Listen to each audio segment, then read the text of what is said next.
ఈ social media లైఫ్లో కొన్ని కొన్ని షేర్ చేసుకోకూడదు అనుకుంటాం కదా. సో నా లైఫ్లో కూడా ఇది ఒక్కటి అంటే షేర్ చేసుకోకూడదు ఎప్పుడు అనుకున్నాను. బట్ ఇప్పుడు ఇందాక ఒక షార్ట్ ఫిల్మ్ గురించి ఒక ఇది వచ్చింది, నేను అది కొంచెం ట్యాగ్ చేస్తాను చూడండి.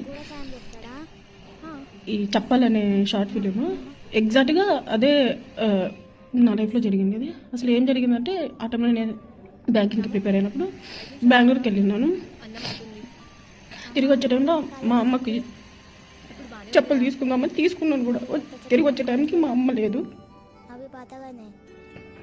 ఈ విషయం ఎందుకు షేర్ చేసుకుంటానంటే, కొన్ని సినిమాలు మనకు రిలేటెడ్గా ఉంటాయి కదా. దాంట్లో ఇందాకే చూసింది అది సినిమా, నేను సినిమా కూడా చూడలేదు, ఏదో క్లిప్ యాడ్ చేసి ఉంటే జస్ట్ అట్లా చూసినాను అనమాట. ఈ విషయంలో అంటే సోషల్ మీడియాకి షేర్ చేసుకోకూడదు అనుకున్నాను, బట్ స్టిల్ ఆ సినిమా చూడంగానే ఎందుకో అది మ్యాక్స్ టు మ్యాక్స్ అందరి లైఫ్లోనూ ఏదో ఒక సినిమా రిలేటెడ్గానే ఉంటుంది. బట్ ఇది మరీ ఎట్లా అనిపించింది అంటే, అసలు ఎవరికి ఇది ఇట్లా జరుగుతుంది అనేది కూడా తెలియదు కదా. సో దాంట్లో కింద కమెంట్స్ ఏం పెట్టినారని అంటే, సాడ్ ఎండింగ్ ఎందుకు పెట్టినారు, వ్యూస్ కోసమా అని చెప్పినారు. బట్ నా లైఫ్లో జరిగిన దాన్ని పోలిస్తే ఓకే, అది కూడా జరుగుతుంది అనేది వాళ్ళు ఊహించి పెట్టుంటారు కదా, ఏదైనా జరిగి ఉండొచ్చు. సో అంటే నేను ఆ రోజు మీరు ఇన్ కేస్ ఏదైనా పేరెంట్స్కి గిఫ్ట్ అనుకుంటే వాళ్ళు ఉన్నప్పుడే ఇచ్చేయండి. ఎందుకంటే వాళ్ళు వెళ్ళిపోయిన తర్వాత ఇవ్వాలనుకున్నా కూడా వాళ్ళు ఉంటారు కదా.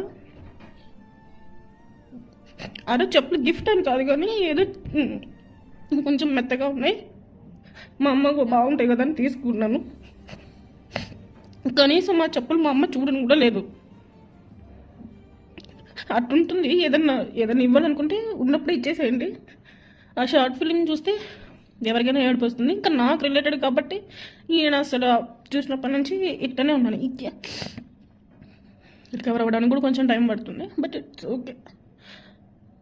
ఆ సినిమా ఎవరు తీసినారో కానీ అసలు అది చూసినప్పటి నుంచి నాకు ఆ సీన్ గుర్తుకొస్తుంది. నేను మా అమ్మ కోసం ఎందుకు చెప్పులు తీసుకున్నాను, వచ్చేసరికి ఎందుకు మా అమ్మ అసలు కనీసం చూడకుండా పోయింది. యాక్చువల్గా ఈ సోషల్ మీడియా లైఫ్లో నేను అసలు ఇది షేర్ చేసుకోవడం అనుకున్నాను, ఒక పర్సన్ నా లైఫ్లో లేరు అని చెప్పేసి. బట్ ఈ షార్ట్ ఫిల్మ్ చూడంగానే ఏదో